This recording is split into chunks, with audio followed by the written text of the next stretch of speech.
everybody, welcome again to another episode of Just for Fun Games. My name's Azzy, that's my boy Roy, and today we have a special guest for you, my friend Mr. James Lewis. How you doing, What's up? James? How you Got that doing, right this guys? time. How you doing? Glad to be here. So we have a professional with us. Mr. Lewis, if you could please tell not just ourselves, but also the few people that might actually be watching us, what do you do for a living? So I am an actor. I'm a voice actor. I do on camera. Obviously, I collect, stuff also. Very much into the superhero genre. I've actually had a chance to do some of their voices as a voice actor. I've voiced Nightwing, Green Lantern, John Stewart, Firestorm, Jimmy Olsen, Black Manta, Clayface, quite a few for Marvel and DC for their audiobook productions. For you gamers out there, you might know me from Fallout 3. I am actually the voice of Jericho and Ishmael Ashter and Mex and about 15 other characters. So glad to That's be here. awesome. Totally blew That my is so mind. I'm awesome. like, whoa, hold up. Fallout 3. Hadn't played it in a while, but wow, that's impressive. Now you're gonna go back and, Yeah, and but do like, it. hey, I know. Then we gotta find you. So when you hear Jericho's voice and he's talking to you like this, you know who it's coming from. Awesome. Nice. Well, today we are talking about Loki because we finally have the season finale, not the series finale. Confirmation. If you haven't seen the episode, please, by all means, the door's that way. Not that we don't want you here, but we don't want to spoil it and ruin your experience for you. So go watch the show. Come on back. All right. So I feel like that was good enough. So the episode was episode 6 for all time, always. And Go ahead, was James. it 5? I haven't actually seen the episode. Okay. I haven't watched it yet, but that's okay. That's okay. I Alright, know well, how it ends. I know how it ends, so it's not going to be any spoiler for me because and it's not going to change my opinion of the show. okay, all right. That's fine. That's fine. Well, what we're gonna do is we're gonna go over the episode, and then after the fact that we're going to give our feelings on the episode and the season as a whole. Feel free when the window opens, or if you need me to shut up, to just gesture or raise your go hand. ahead and start talking. Just raise your hand. Okay, so from the last episode, we found our heroes Loki and Sylvie before this citadel at the end of time, as it would become come to know, and uh, not 3 steps inside are they greeted by a surprise guest, Miss Minutes, in a very sinister jump scare, which for a scaredy cat like myself, it definitely got me. Thank you, Tara Strong, for scaring me first thing in the morning. And she welcomes them with this like sinister demeanor too. She like her eyes were narrowed. She was giving off this you fell into my web, this like spider to the fly sort of energy. So she welcomes them to the citadel, and she tries to give them a final out of the situation. Just he who remains, the one who is behind it all, the man behind the curtain, can give you exactly what you want. He offered Loki victory in the battle for New York and the Infinity Gauntlet and defeating Thanos, and he offered Sylvie the life she lost, to wake up and have a lifetime's worth of good memories, and for them to even be together. All that if they just want to turn around and walk away. And of course, Sylvie immediately calls it a fiction. They both deny it. Loki specifically claiming that that they decide their own destiny now, and she's like, "Sure you do," and she zips out of it. In the previous episode, the last time we had seen Miss Minutes, Ravonna Renslayer had requested all files pertaining to the beginning of time. And as she exits, she reappears to Ravonna saying, "So sorry, here you go. and she gives gives Ravonna the files if she requested, except they're not the files that she requested. They're actually, but we don't get to find out what those files are. She's like, I didn't ask for these. And Miss Minute says, yeah, but he thought that you'd make better use of these. Leaving that where it may. We return to our heroes as they go further into this chamber, this dark, decrepit place with all these like yellow cracks along black marble. And suddenly in the back, an elevator opens. There, sitting in the elevator, was none other than Jonathan Majors as the one who remains. Otherwise, Kang. Or a version of hold on, Kang. hold on. Never said Kang. But we get No, this specifically. See that's where it's kind of the dilemma, because we know who it is. People who are not familiar with Marvel and all that, or don't keep up with news, wouldn't know who this is. So like, even the climax at the end, where the statue, like I said, if nobody knows what Marvel is, they're not gonna understand what that means and how much is gonna change in the next 10 years of MCU. But that's actually a good thing, though.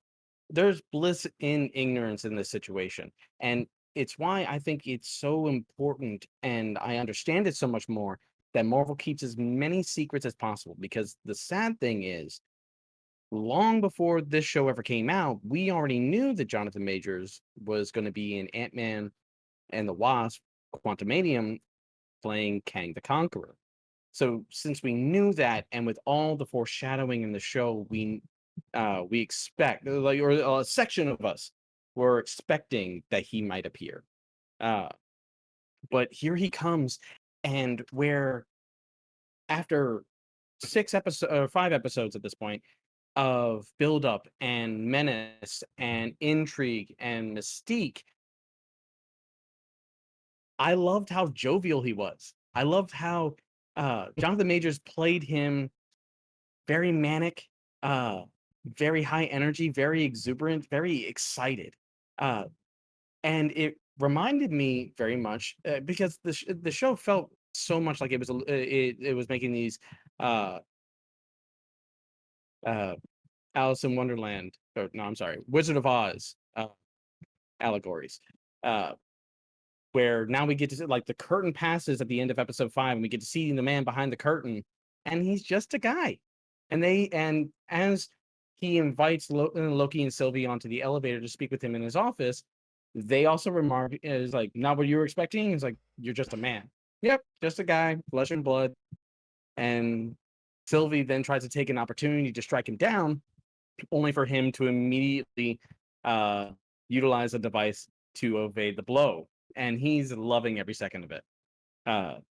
So as they arrive in his office, and he's trying to treat them to tea and treat them with respect, treat them as guests, he begins giving one of the best Matrix Reloaded impressions I've ever seen. What the architect you're talking about? Yes. Did you not think of the architect in the Matrix when you saw that scene? No, I was just loving his performance, because like watching Lovecraft Country, and he's all more, mellow and dramatic. Yeah. This one, he took a more comedic role approach to it, which I love, because he's all like, he had a lot of fun. Like when he's pouring the tea, he's like, Loki. When it was just a blast. I loved his performance as He Who Remains. As He Who Remains began to explain it, neither one of the Lokis are having any of it. They're still expecting that everything that is coming out of his mouth is a lie. But he begins utilizing his device to illustrate the actual story, the actual story of the creation of the TVA. What had happened was, there was a man, one of his variants, a Kang variant, living in the 31st century on Earth, who discovers that there's an entire universe stacked on top of his. Eventually, they would discover the ability to communicate with that universe, where he would meet a variant of himself from that universe. And for a time, there was peace and cooperation and upliftment. Upliftment. uh, between the multitude of universes. The problem is is that some of those universes did not have a particularly nice version of Kang. One in particular decided that there should only be one universe, and thus the multiversal war began. And in order to stop it, uh, the original Kang that made that discovery, the very man that was before them, discovered that due to the clash of interdimensional energies, a being was created, Eliath, that we were introduced to in the 5th episode, and he utilized that not only to decimate all the other universes within that were in conflict with one another, but also to then establish and isolate the sacred timeline, create the TVA, and then through that, all he had to do was manage the timeline in order to maintain peace. Thus the bureaucracy, thus the timekeepers, and it was almost like happy to finally show someone his work. He said, "You're welcome," in a very Dwayne the Rock Johnson sort of way. Now, Sylvie's having none of this. She still believes everything is a fiction. But then, as Loki is listening to his story, you can begin to tell that Loki is starting to buy into it. Not that there was anything to buy into. He who remains, or I'm going to stop referring to him as that Kang. Let's just call him Kang. Tells them that there are two options before them, and he is perfectly fine with whichever option they want to take. Either they kill him, the timeline splinters, other versions of him show up, and a new war begins. Or they take over. They could go back to the TVA and tell everybody what's actually going on, the role that they actually play in order to ensure everyone on the timeline lives and exists without conflict. You can even tell them the truth that they're variants. All that great stuff. You get to be the heroes. And what I loved about that is that by giving them those two choices, you clearly outline which Loki will be on which side. Because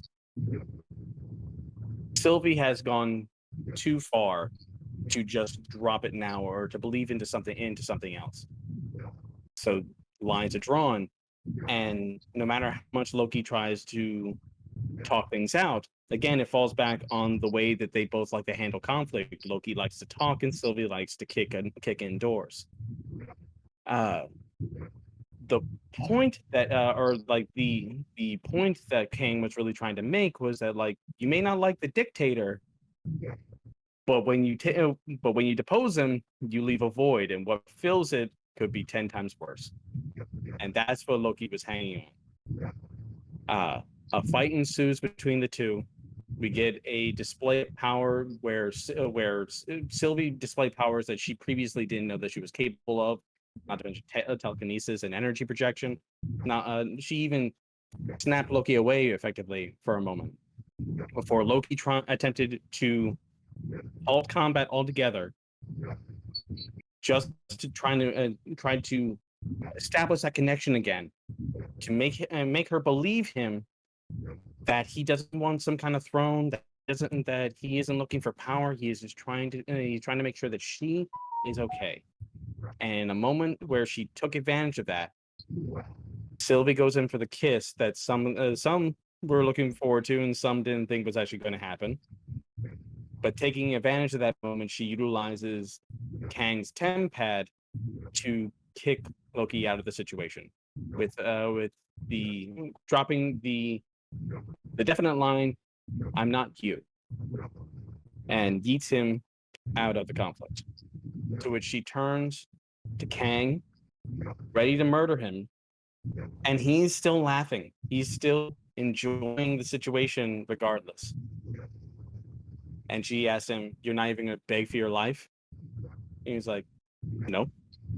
And then as she stabs him, as she gets that vengeance that she's been seeking this entire time, his parting words are, "See you soon."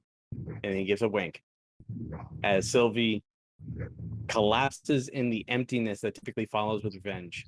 And then we can see outside of the Citadel at the end of time, the ring lapping in that space, representing the sacred timeline, begin to fray and splinter, and the sound of cracking glass, almost as if like when he referred to isolating the timeline as if he had separated his our timeline, our universe, from all the other universes and whatnot.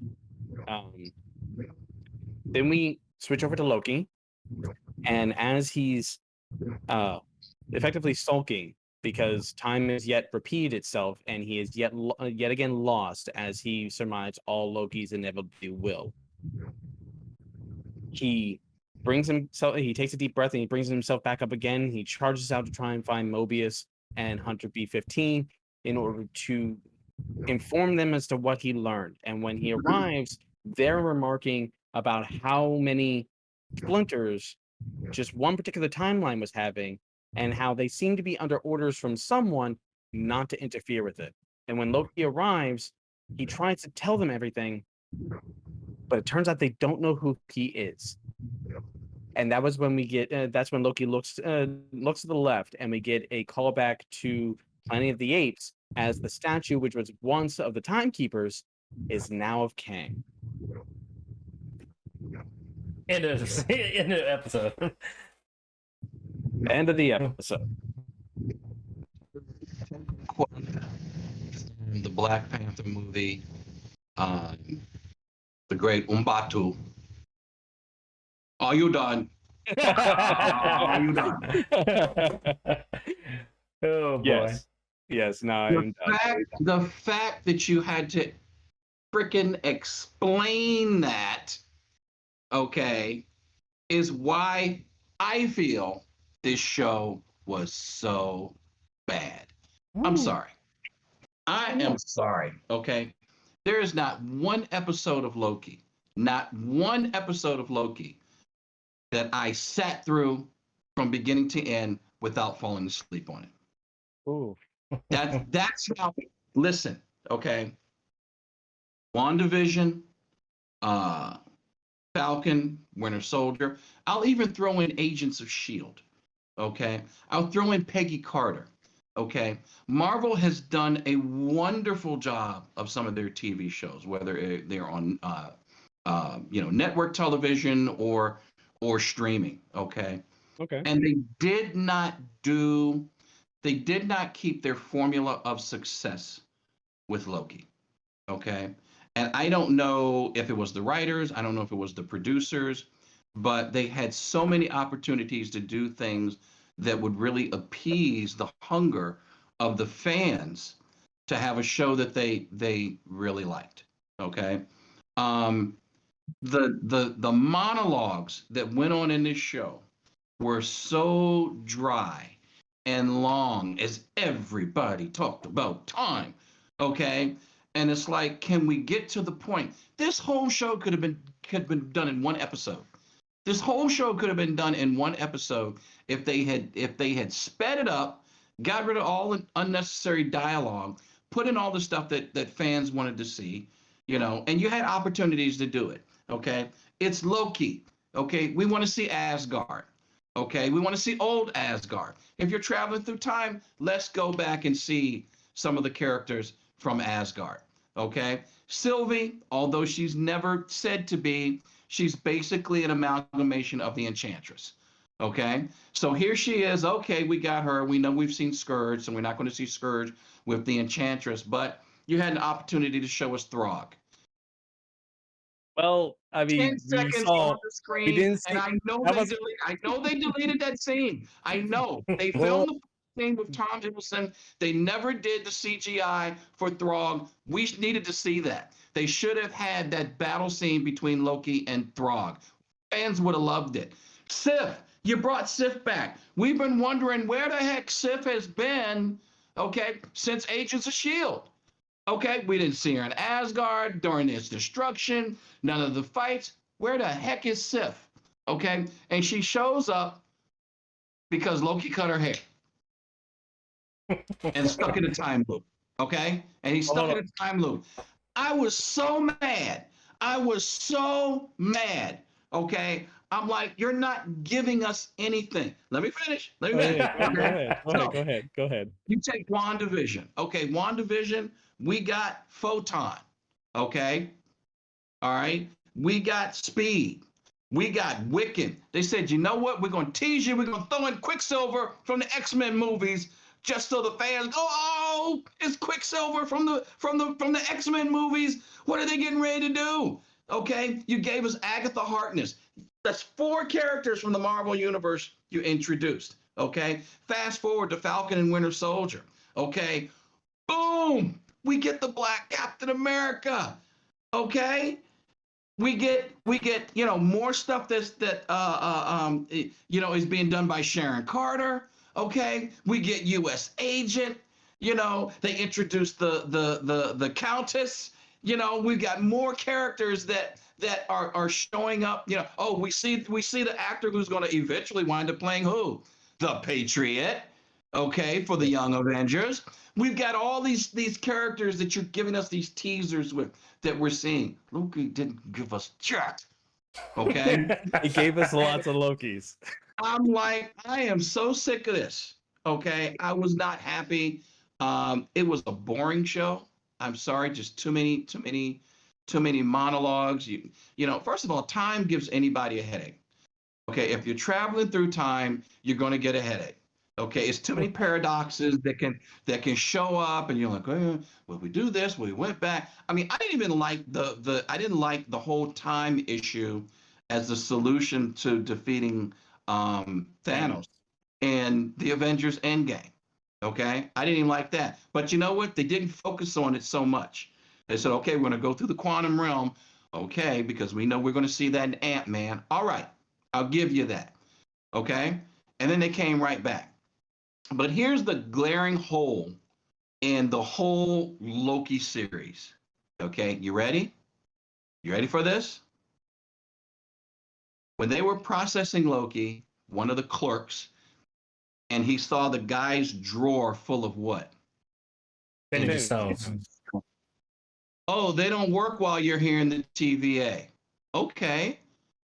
But Loki left the TVA and was back on Earth. Dude, stick an Infinity Stone in your pocket. When you get on the planet, you've now got ultimate power. Okay? Huge, glaring hole in the plot.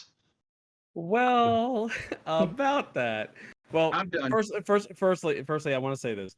I know that I am extremely positive to a lot of things. It takes a lot for something to come out for me to hate it.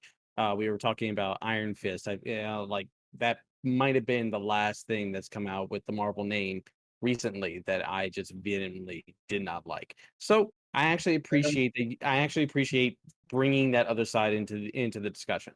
Though we do disagree, I do hope that I can at least counter some things that you brought up. Like He ready to fight? we didn't get a no fight. We did get a single moment of not Throg, but Frog Thor. He was in a jar. And I know, and that's what I'm saying. They should have expanded on that. That's something for the fans. And Kevin Feige has made history with these movies by doing that. And they're little things that the fans know. The true comic book lovers understand the little wink, wink, nod, nod. We're like, we got it. Okay. And we didn't get that. So I felt kind of cheated that we weren't really given something like that, in the Loki series. And because Loki is not a character who ever had his own comic book, he's always been, the nemesis of Thor. Even though he did create the event. I mean, his plot helped to create the Avengers, but you don't have a whole backstory with him where you can go back and go, so you got to go to the other characters. You got to go to a Thor. You got to go to the Warriors 3. You know what? It would have been great if they would have introduced a character that they've never shown in any of the Thor movies or any reference to Asgard. and that's Balder. What happened to Balder? Alder's actually fallen out of popularity severely. He hasn't been in the comics for an extended period of time. But I feel like you're teeing me up for like a hold my beer moment because Loki actually has had comics. Kid Loki was the star of an extended period of for an extended period of time of the journey in the journey into mystery comics during the Fear Yeah, Itself yeah. story. What I was saying before when you were saying that the show lacked any like teases of other characters that might come up in other properties, you are very much right. A lot of the characters that are teed up or shown off in this series, the show has been very insular. The characters that were set up and teased were only things that we were gonna get in here. Like Exactly. we can expect Ravonna Renslayer is gonna continue off not only into season 2, but possibly into other properties. She was like the first big ooh, that's gonna mean something kind of type of character. Mobius is actually way more obscure. Um, but what I was saying before was that it's like we actually did get a lot of different characters, but they were the Lokis. You had the classic Loki, representing that like what was it, 70s type Loki. I was actually thinking that it was even an even further reference to like evil King Loki, and Kid Loki himself. In a previous episode when we were talking, I actually theorized that he might actually literally be the Loki from the comics because the plan that he enacted in the comics, Kid Loki, I mean, uh, was an attempt to save Asgard, and in fact, it did save Asgard, but sadly, the result was that Thor died. So him saying that my Nexus event was that I killed Thor, it would still work. Uh, and and I get what you're saying too. A lot of the Easter eggs were very like you could find them in every episode, but they none of them were like on the nose as much as the Thanos copter in episode 5. Episode 5 had so many Easter eggs. It might as well be the Easter episode. We saw the yellow jacket helmet. We saw Uh, the Thanos helicopter. We had, Thor frog. We saw all that, but yeah, it was too little, too late. That okay for for that just to get excited. Okay, and I excited because I knew that we were Thor frog, and I'm like, oh, there he is right there, mm. and my wife turned her head and she missed it. I had to run it back and show her. Give me the footage. Yeah. Give me the footage, especially when, they had filmed, choreographed and filmed a whole fight scene with Loki and the Thor frog. I Yes, I have not heard that yes. yet. Look at the behind the scenes stuff, and you will see that he talks about it in on Disney Plus. They have a show called Assembled, and that's where they go Oh, into each show. They've got I checked to Loki. see if they had an episode for Loki yet. Is it up? Yeah, it's up. It's Oh, up. I haven't And seen it he yet. talks about it. They go, yeah, we filmed it, and then we decided not to put it in because it would have made the episode too long. Well, guys, you could have cut some of that dialogue and and put it in. Loki's a I've talker, got so an a show action and it's titled going Loki is going to have. Well, I mean, the show is titled Loki, and Loki is a talker, so there's going to be a lot of dialogue. I like. too much. Oh, Too much. but um, I am such a fan. I am such a fan. okay. But I have to say what's good and what's bad.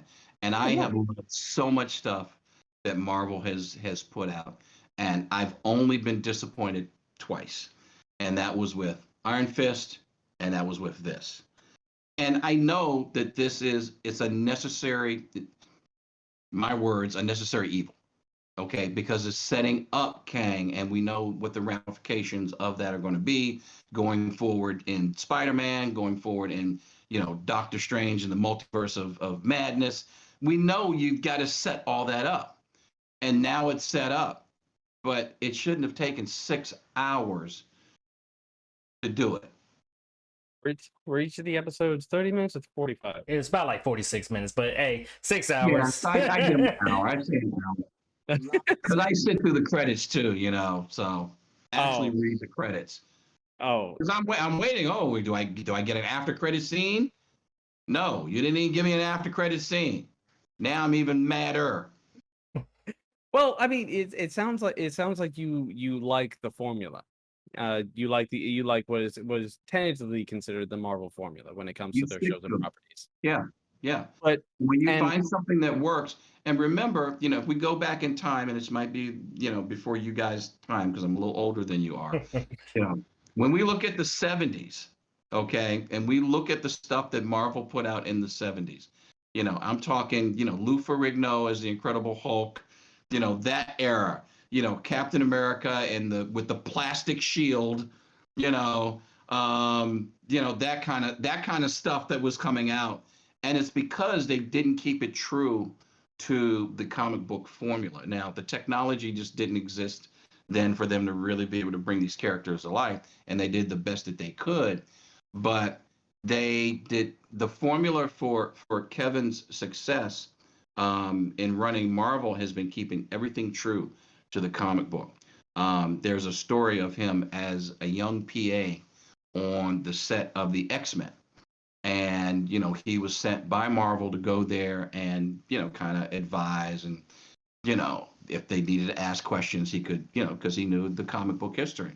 yeah, And he was in the dressing room with Hugh Jackman and the hairstylist, and the stylist was doing his hair, and he famously told her, "That's not Wolverine's hair." Here's a it's also PA. it's also not PA on Wolverine's the height. lowest thing on the totem pole.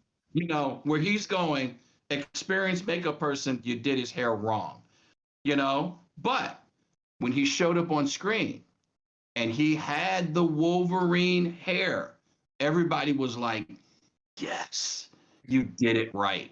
And that's his formula. That's his formula for success that he's had in all the Marvel movies, the majority of the TV shows. He's stuck to that, and we fans have now become accustomed.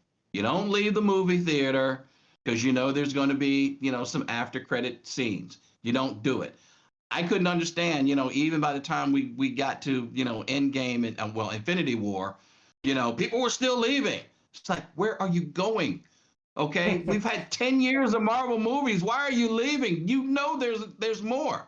But I say that to say that when he deviates from that formula, this is what you get. Well, it's necessary though, because then you get accused of sticking to the formula.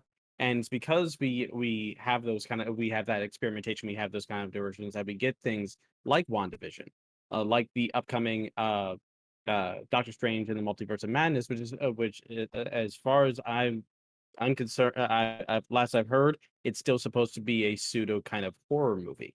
Yeah. I think that's necessary to shake things up. Yeah, This human obviously work didn't work. is supposed to This be, this and that's this fine. obviously didn't work particularly for you. Go ahead, Nick. I'm about to say I'm in the camp with you talk about sticking close to the comics.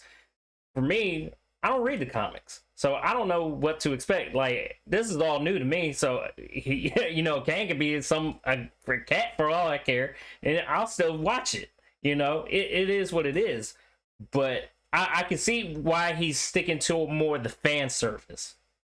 Sometimes I feel like you do too much and then you deviate. Like, I think you saying with Loki, you deviate the one time, people are gonna be I don't feel like this is gonna enhance the MCU experience. But like, for my brother, he's done with the MCU. He hasn't even seen WandaVision, Falcon and the Winter Soldier. MCU ended for him with Endgame. So he's like, I'm not watching the rest of them. It ended. It's over. Well, do you think part of it is that we as comic book fans, or even just as MCU fans, are very hesitant to change? Because I like to quote Neil Gaiman, who is executive producing the adaptation of his Sandman series for Netflix. He got some flack or the show got some flack because of the casting. Several of the characters that were typically white in the comics he's cast with people of color, and he came out very strongly against that, saying allow them to actually perform before you immediately judge them, and also go to hell. Uh, we're adjusting. We're because the comic originally um kind of begins like it starts in the 60s, and then it doesn't actually get going until it's technically like the late 70s. uh so he decided that this was an opportunity to take the casting and apply it to the modern day. How would he have redone these characters if he was making the Sandman right now? And the MCU, I feel like, has been taking many opportunities to do that in and of themselves. Like Doctor Strange with the Ancient One being cast with Tilda Swinton rather than a Fu Manchu Asian stereotype that would have technically been more adhering to the comics, but also would have probably been offensive. Um, so do you think that when we do have these deviations, because I can't get my dad to watch WandaVision because his opinion of WandaVision is very much the same as yours, James, when it comes to Loki. He can't get through the first episode without falling asleep. But see, and I don't know why your dad would feel that way because he's probably in my age bracket. So when you go back and you look at what they did with WandaVision and incorporating sitcoms, and literally they were going through every decade of sitcoms, starting with, Lucy and Ricky. So the parodies that they did made it entertaining. Mhm. Where you go, oh, that's Lucy and Ricky. Oh, that's the Brady Bunch. Oh, but and they were still giving you little pieces of the layer to show you something is not right here. So so But that but I do don't you know think why you it's wouldn't like it. but do you think it's an issue with change that's honestly the core problem when it comes to um You can have change. I mean, all productions, yeah, of course. especially when you're doing an adaptation of, a book, there's some creative license, You have that takes place, you know. like for Um, example, like another example, you had a lot of fans that were upset that Bucky wasn't given the shield at the end of Endgame because mhm, if you look at the comics, the next person in line to become Captain America would have been right, Bucky. right, Uh, right. But it the there's a way they made Bucky in the movie, you saw that he hadn't atoned for his sins yet. yeah. So he was not, almost like Thor's hammer. He wasn't worthy. He was Mhm. not worthy of that, And if you look at his psyche and how he was, because he was still kind of jacked up in his head, you know, even if Steve had offered that to him, I think Bucky would have turned it down. He said, I can't be the symbol of America Oh yeah. because what I've done in my past. Even though I've gotten the pardon because of what the Avengers did in Endgame, I still haven't atoned. And you saw the whole series, had elements of that. He hadn't atoned, and him speaking to his therapist and what he needed to do to release that. So he couldn't have done it because he was not worthy enough to do it at that time. Yeah. At that time. It's the context that matters within the format that we're watching it. So we are getting a season 2 of Loki. Yep. Who knows when we're actually going to be getting it? And one of the things that I was speaking to Roy about that I thought was interesting is that while this is the third show in like the first three Marvel properties that we're getting, like as far like miniseries, Right. uh, the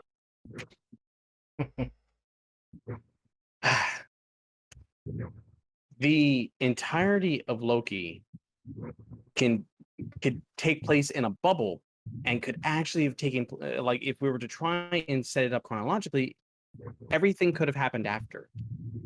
Loki could have happened and then WandaVision and so on.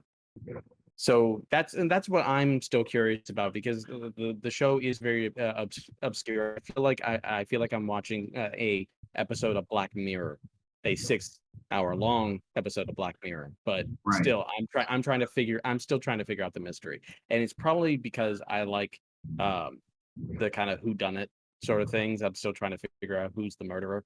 Uh, Right. but as the cynic in the conversation, Uh, what do you think that Marvel should do in season 2 to bring you back on board? Depends on what happens with the character. I mean, by the time we get to season 2, which we're probably going to production later on this year, and based on the storylines that are released, with Spider-Man and Doctor Strange, are you going to continue down this path, or are you going to send Loki on his own path? What I would like to see is um, stay away from time travel. Okay, so Everything gets more complicated with time travel. it does. But there's so much more of the Marvel universe that has not been explored from a cosmic standpoint. Okay. Yeah, Oh, yeah. we've got Guardians of the Galaxy, but look at all these other races, look at all these other characters that have been created in space that Loki could interact with. There was a great story, a mini series um, back in I want to say the 80s that Marvel did with Hercules. And they basically sent Hercules out into space. And he had a recorder, one of the robot recorders that was his sidekick that was with him to, chronicle the tales of the god of Olympus, you know, as he interacted with all these, because they got him off of Earth and they said, let's get him in another place. I think that would be a great storyline for Loki. So let's put Loki out in space, and Marvel has bought Fox, so they've got all the rights to the X-Men are back. He runs into the Starjammers. He runs into and I don't know if these characters are going to show up in the Eternals or not. But maybe he runs into Eros, or the Titans. Let's have him do that. Let's maybe he runs into not Uatu, our Watcher, but another Watcher. You've got all, maybe he runs into, the Shi'ar Empire. He starts running into the Imperial Guard, Gladiator shows up. It's so many different things that they could do with that character. And if you remove the limitations, if you remove those limitations, um, maybe Loki goes on a quest, to find a new home. And he starts going through mythology. Okay, the Asgardians are gone, but let's introduce the Olympians, you know? So you've Speaking got of all these, that, huh? speaking Yeah, of you've got all these did you variations. did you know that they announced, and I know earlier in this piece I referred to how I wish that more of the casting was kept a secret, but sadly we have this information. Uh Cast in Thor Love and Thunder, the next Thor movie, they cast Zeus. So if they cast Zeus, that means we're Hercules is, getting Hercules. yeah. So I mean, you've got all these things that you could Loki in a different, somewhere other than Earth, where he can interact with other beings and be mischievous, Mhm, and have no limitations and not really affect the storylines of the MCU universe too mhm. much, you know. But we get a chance to see some of these other characters. So, to me, you just have an opportunity to really kind of let this character explore his possibilities and other obscure areas that we'll probably never see, in the MC universe. We've got, the stranger, the in-betweener, um, you know, uh, it's just so many characters that we've been introduced to that we'll probably never see, but they're Mhm. there. So let him interact with them, and it's great for fans like Roy who haven't seen it, the comic book, but would have a great character that they get to see for the first time. But it'll also appease the fans, and the fans are like, "Oh man, they brought so and so from da da da da," and it would be great. I have 6 issues of da da da. I haven't read it yet. Yeah. I mean, he makes a point though, because like with Eternals, I don't know who those people are. I don't know not a single one of them. But I'm excited I to see have that Neil movie though. Gaiman's. I have Neil Gaiman's Eternals waiting to be read. I just haven't gotten to it. That's actually like for all the comics I've read, I'm also very sparse on knowledge about the Eternals. But to get back to the episode, I just want to highlight how good Jonathan Majors did. Like Oh, he's a fantastic actor. yes, and I think the reason why he went as manic, as we got as jovial is the word that just comes to mind, is because we're probably going to be seeing. There's so many different versions of Kang, that and with him being the primary focus for like this overarching phase, like these groupings of phases. Uh, I'm just curious as to how he's going to effectively adapt that, because this isn't going to be like when we get to Kang the Conqueror, it's not going to be the same. Right. And you have a lot of people that assume that, just like how they did with Sylvie, where she's Sylvie Lushton and a Loki variant, kind of like Mhm. smashed together. A lot of people are making the assumption that this version is the combination or the amalgamation of the version of Kang that I'd spoken about before, Immortus, and a character called He Who Remains, which is a guy who worked with the TVA and whatnot. They're all effectively tangled. Uh, so they did a great job. They always do a great job of trimming the fat when it comes to like mashing characters together. Because Hela was effectively, well, can't say she's Gore the God Butcher anymore. Now that we're getting her, they're getting him. But nonetheless, uh, Jonathan Majors was amazing.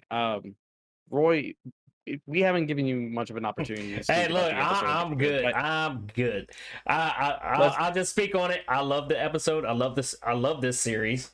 Um, I can understand James's little issues with the monologue, definitely, especially with like the second episode when he was leading Mobius on, and they were like, yeah. So I can understand that, and especially like with episode 3, which was I not didn't my think favorite. about that one, but yeah. Yeah, especially with episode 3, that was just straight talking.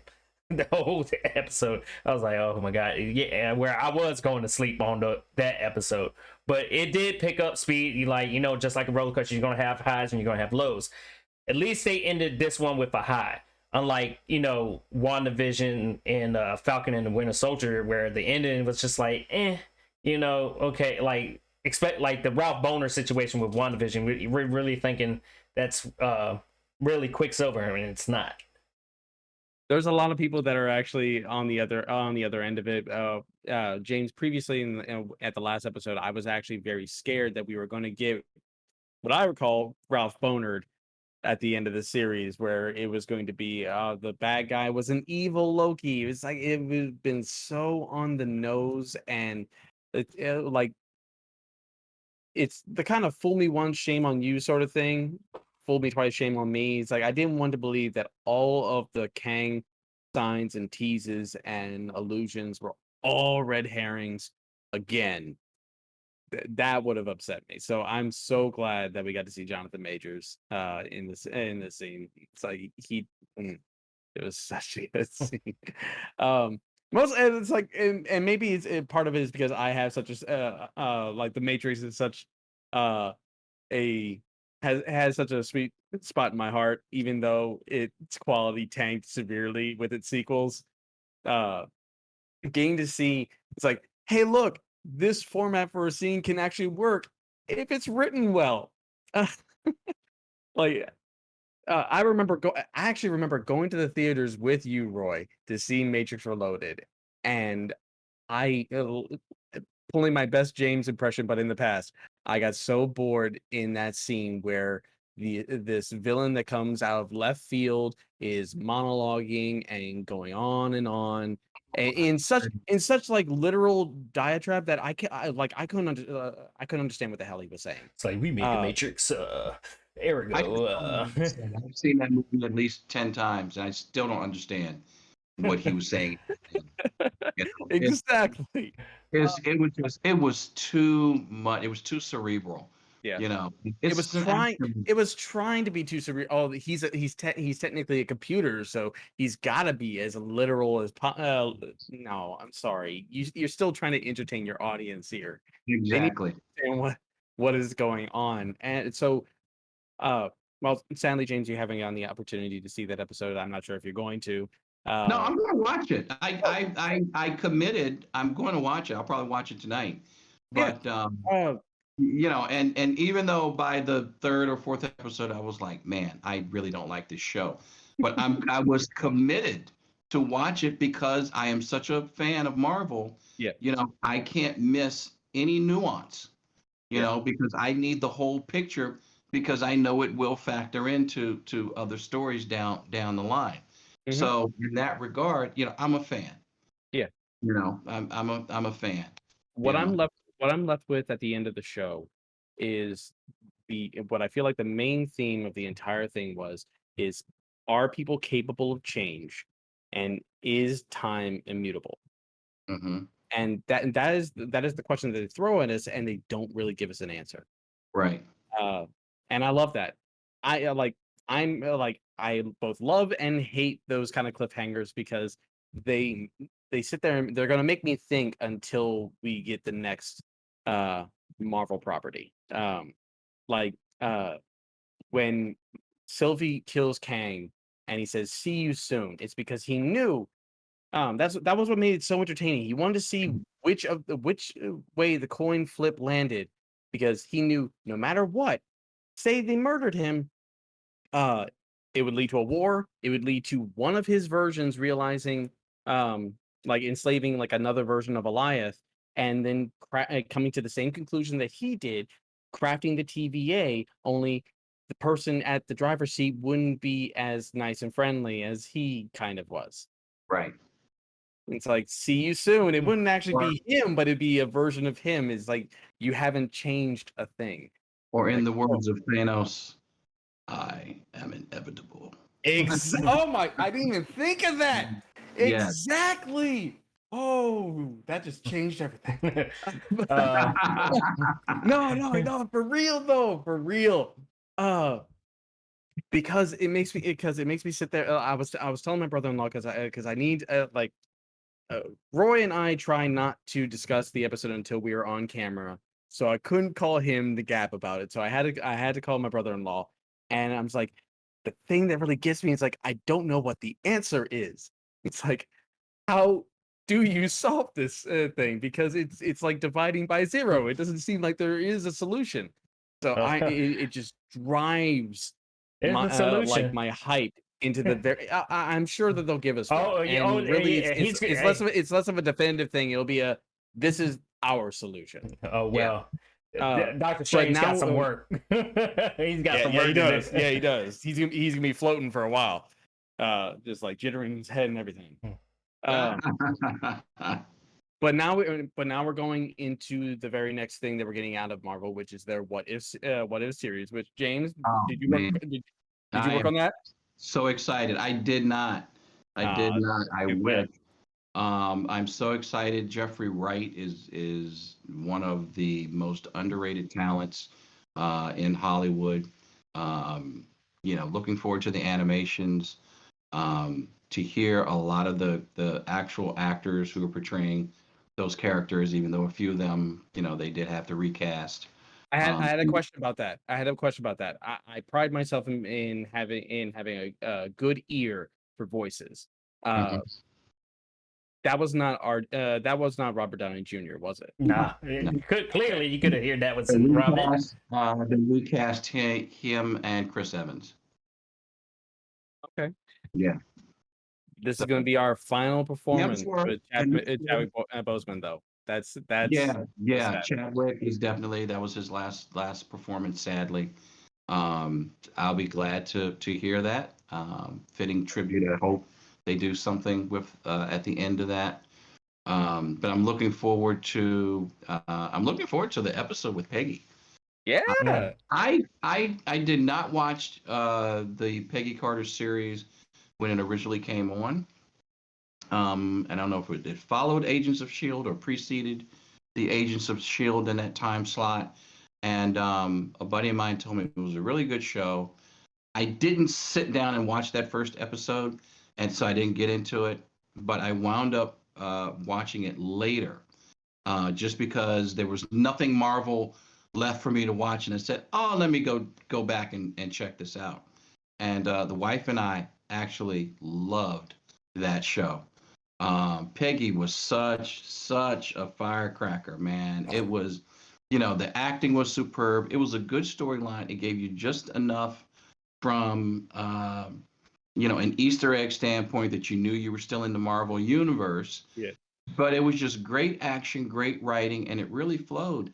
And we were kind of sad that it went off the air. I think they should have kept it on, because it was just I would have loved to have seen her progress to the point where, they created Shield, and you saw the founding members all get together and how they're going to do this.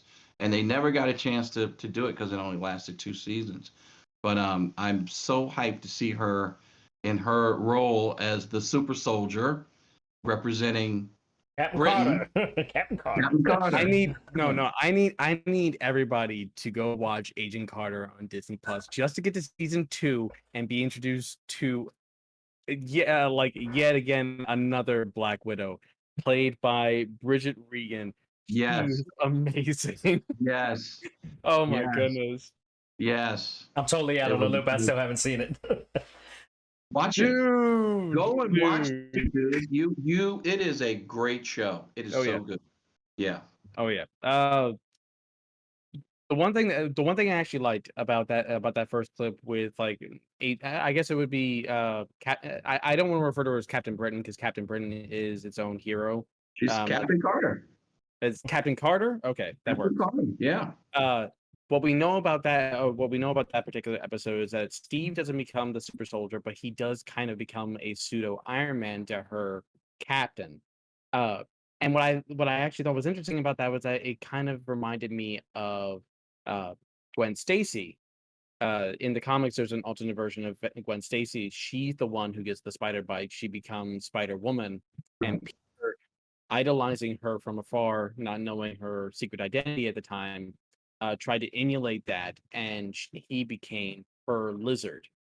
And where Peter had Uncle Ben to motivate him in order to try and do better, she had Peter's death because after they fought, due to the experiments that he took, he died as a result. So I just I love how the what ifs slide they take one character and kind of like put them in the place of another, but it's not like that other character disappears. They slide in, they still exist within the mythos and slide into a new role. So then we have what if T'Challa was Star-Lord? Now Right. that makes me wonder, like in that, are we going to find out what happens to Peter Quill now that he's not Star-Lord? Right. I'm really looking forward to this. I wasn't there for the What If comics. I've seen multiple different variants in stories of those types, but the animation looks great. It reminds me actually of Love, Death, and Robots. I'm wondering if each episode is going to be a different animation style in that sort of way. I think it's all They the same. seem all to be the same from the clips, but they're not going to deviate from it. So It's still a good style. It's probably just going to be different stories for each episode. It's going to be like a different like it is. time loop kind of thing. It's not a continuation. Yeah. Yeah. We're getting Howard the Duck. The Howard the Duck slander can finally die.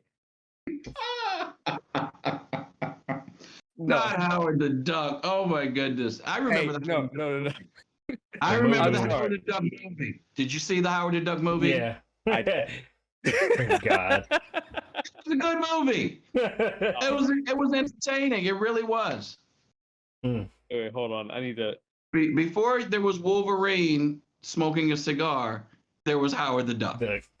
Well, Howard the Duck is Roy. It's because of that movie that people don't really get that Howard the Duck is basically like the Detective Chimp for Marvel. He's a gumshoe, and he's way more entertaining than you give him the credit for, and he's had sparse cameos within the Guardians of the Galaxy movies. He actually was at the battle at Endgame. like you were saying, James, with like venturing out into the cosmos.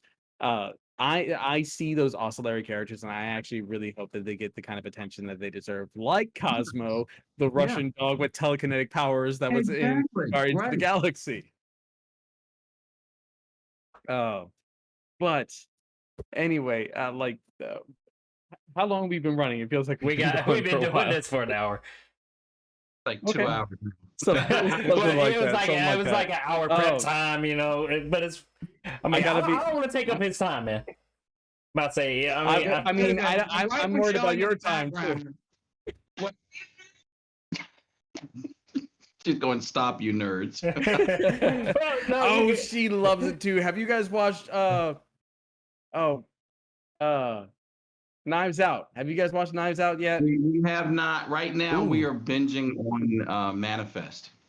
I have not seen that. Though your wife did tell me I need to. Your wife did tell me I need to watch Kung Fu, so I need to figure out how I can watch that. Kung Fu is very good, and Manifest is just it is such a good show. It is so well written, and you can't help but binge because when they leave you at the end of an episode, you're just like, okay, I got to see what happens, and you wind up watching another episode, and you're like, okay, now I got to see what happens, and then 5 hours have gone by. So we just made it to season 2. And they're hour-long episodes, and they're going for, 15, 16 episodes. No monologuing whatsoever. It's good, man. It's a good show. It's a good show. He just doesn't like that monologue. So we're gonna bring it to a close at that point. I don't want Roy's job is going to be editing this whole thing, so I'm trying to make it easier on him. Hey, look, bad enough I still haven't uploaded the last episode in review. I'm like, crap. I was like, I can't miss that one. Yeah, might want to do that. Nonetheless, what did you think about the episode? Are you more of a James? You're more of an Azzy? You're more of a Roy? Put that down in the comments. Hit that like button. Subscribe. Hit the bell notification so you know when we're popping up on videos. Thank you so much for watching, James. Thank you so much for joining us. You're welcome whenever you want to come back.